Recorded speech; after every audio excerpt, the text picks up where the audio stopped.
So let's start with, before we get into your career, just to break down the family tree, correct me if I'm wrong. So your grandfather is Dan. Dan Sr., yep. And then your dad is Dan Jr. Yep. And then he's got a brother, Doug. Yep. And then there's you, and then Doug Jr. You guys Jr. are first cousins. Correct, yep. Is there any other Meserveys that race that I'm missing? Yeah, so my younger brother, Braden, races.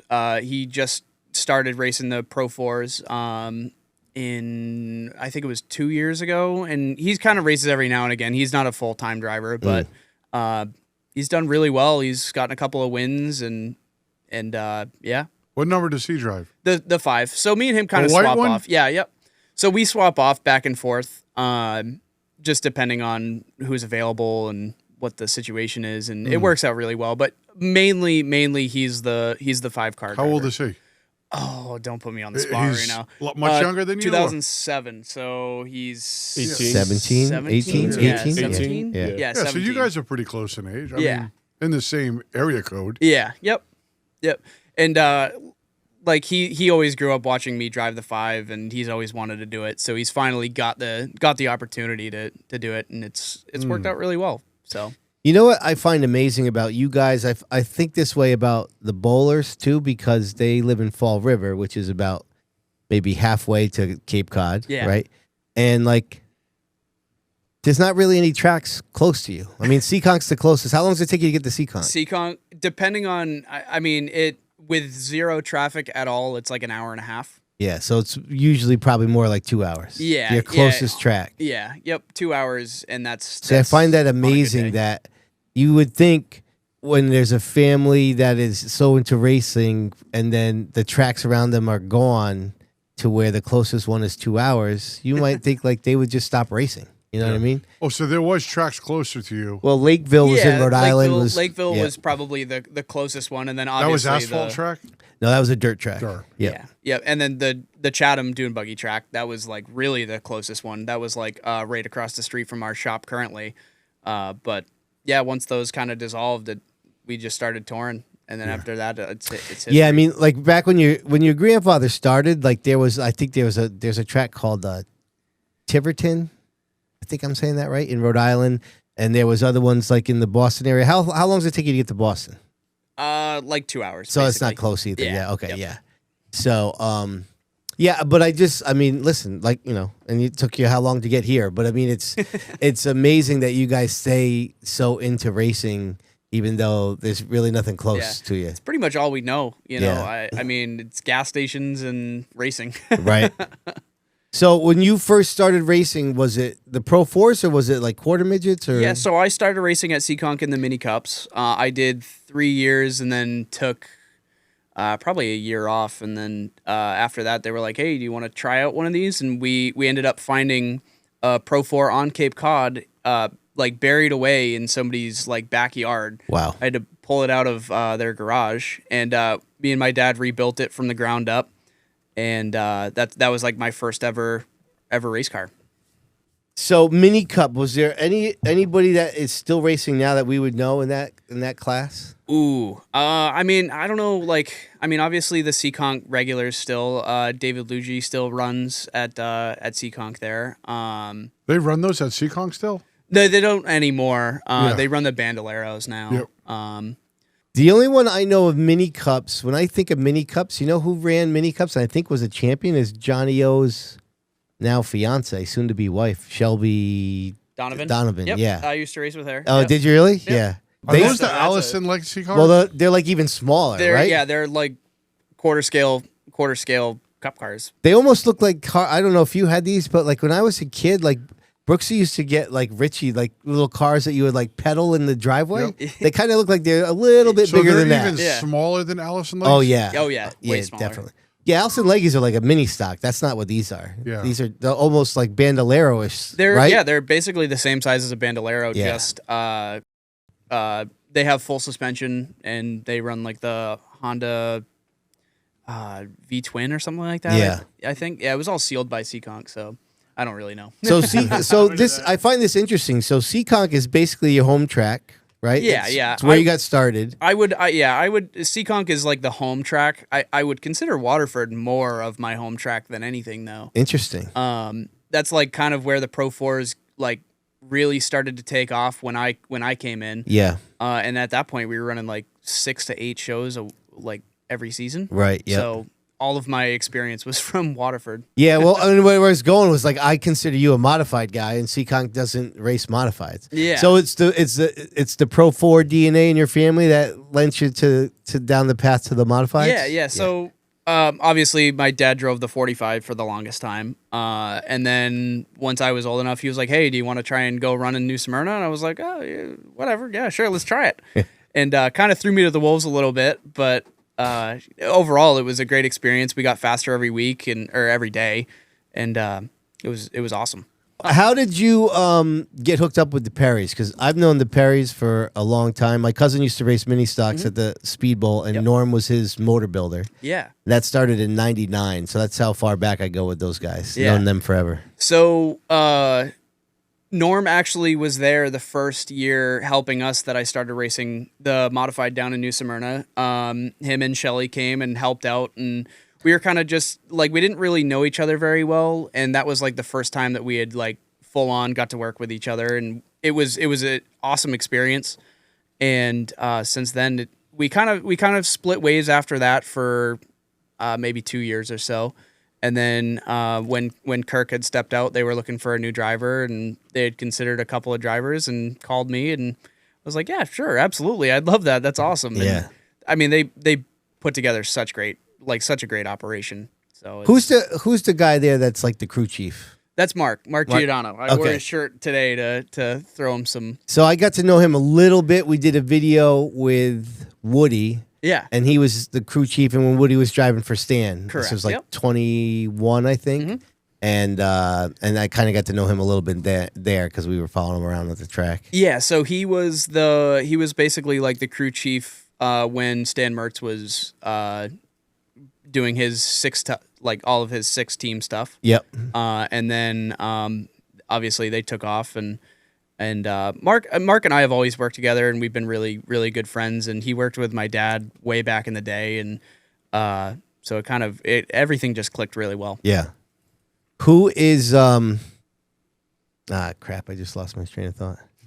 Who's your spotter? That's what I was going to ask. Shelly. Shelly spots. Yeah, Shelly does all my spotting. Yeah. Oh, no kidding. She's awesome. Yeah. She does such a good job. Wow, that's cool. It's tough though. She's great. Yeah. She can do it all. She's great. She always has a smile on her face. Oh, she's doing tires, like the whole team in general. Like sometimes I just walk by you guys in the pit area because there's a special appreciation for teams like yours. Yeah. When I'm walking through the pit areas, like, like I tell these guys, like, I watch every racer out there. I don't care if the racers are running in the back or the front.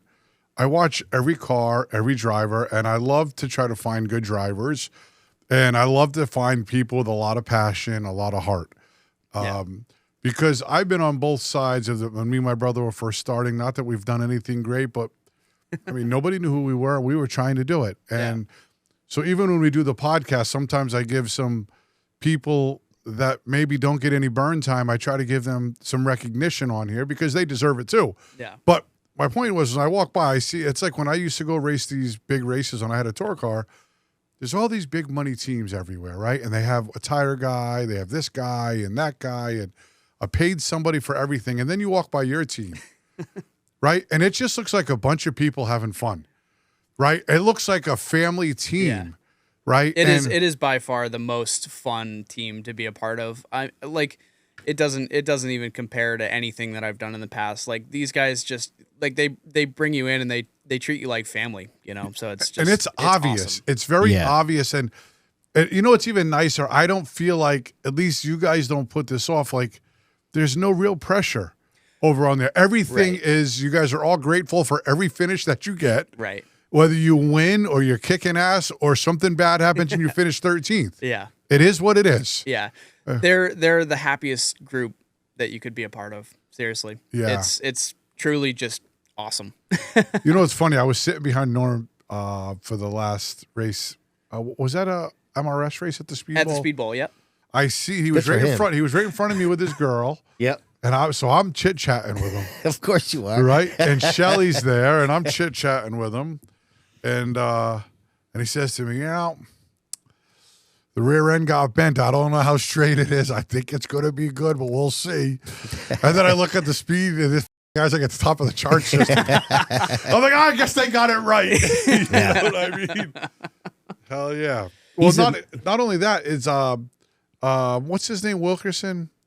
Yeah, George. George. Yeah. So George has been with them forever. Yep. And over the course of the past probably 2 years, I became much better friends with his son Brandon. Yep. And so whenever we go down south, we always chat, and I just think it's awesome. Yeah. That I've yet to meet Brandon. He's a great guy. Yeah, I'm looking forward to it. I can't wait to meet him. But at any rate, I just enjoy watching your team because you guys are always, to me, I don't care if you won the championship or not, you guys are always the underdogs, and you always seem to end up front.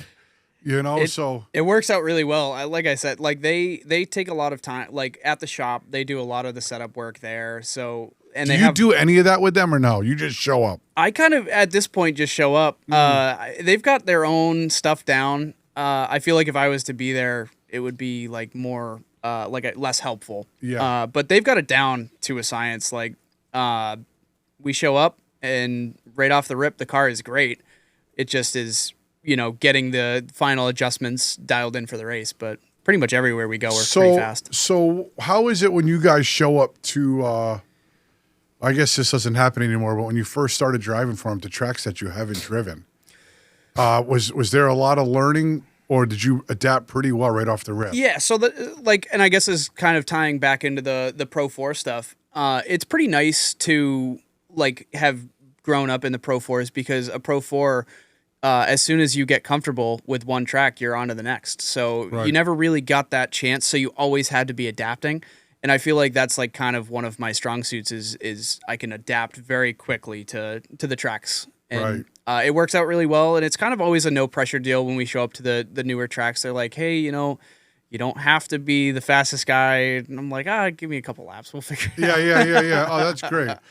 How involved is your father now in the racing? He's still pretty involved. He shows up as much as he can. It's kind of nice, the pressure's off of him kind of, so he doesn't really have to be that guy anymore. So he was up there at Thunder Road with us. Yeah.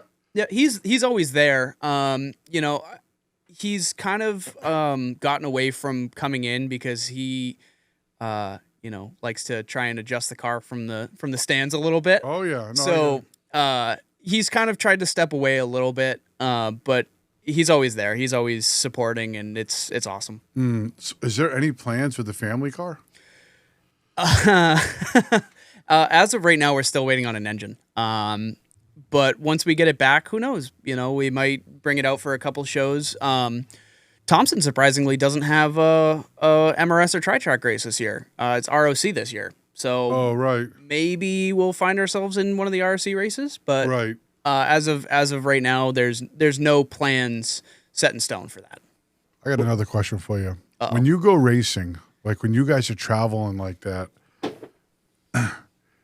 your immediate family members, like your mom, your brother, how difficult does it become for them to go route you on, knowing that it's 3 or 4 hours away?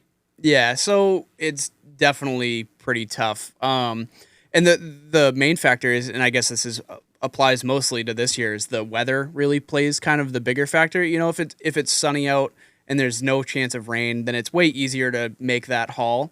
But mostly, we've all been doing it for so long that it's kind of just natural. Nobody really thinks, I don't want to go that far.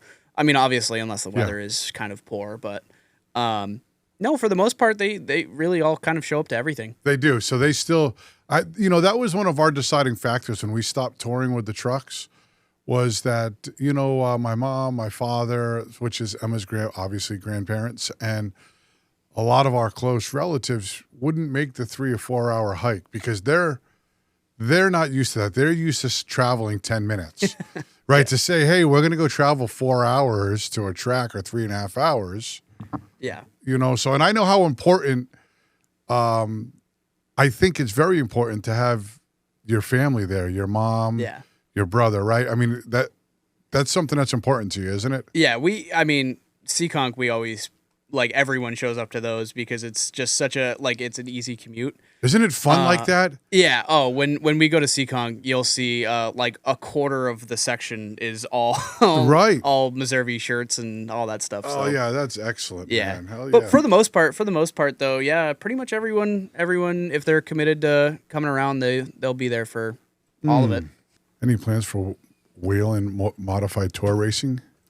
No plans as of right now. How about any thoughts? I mean, do you want to try that, or it's not? I'd love to. You know, it works out really well with Norm's operation right now.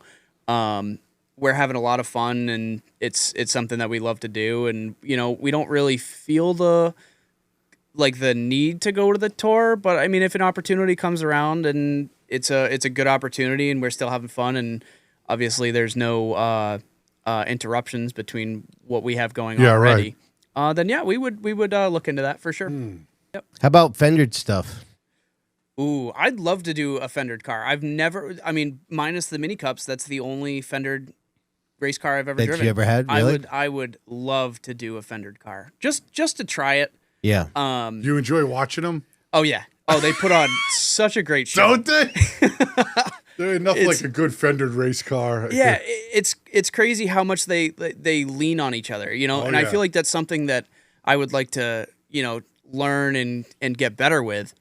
But yeah, I've never had an opportunity to, but I would definitely love to. That would be awesome.